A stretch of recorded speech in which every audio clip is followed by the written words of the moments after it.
voter suppression activities, the likes of which had not been seen in recent elections, in part because the communities of color, particularly African Americans, we had increased the volume of participation to a degree that had not been seen in Georgia, actually ever. We had the highest turnout of voters for Democrats in history in our election.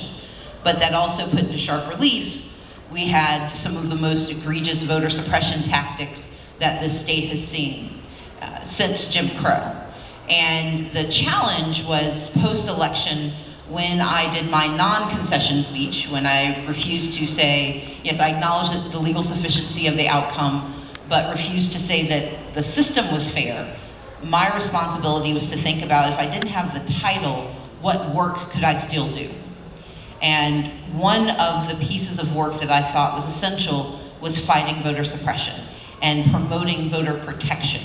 Because while what happened to me in Georgia, and more importantly, what happened to voters in Georgia is singular, it is not localized to Georgia, it happens across the country.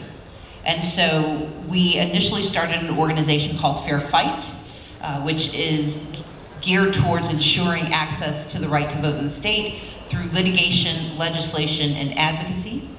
But as we did this work, we heard more and more often from people across the country who said, we have voter suppression here too, and I'm like, yeah, I know.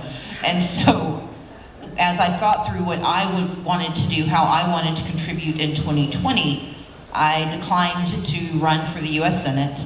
I did not want to stand for the presidency at this moment, but what I know how to do is fight voter suppression.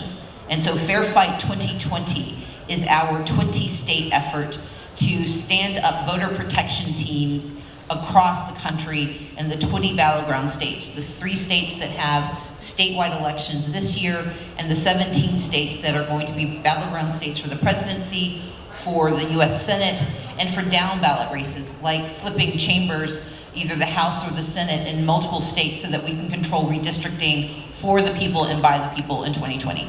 That's what we do.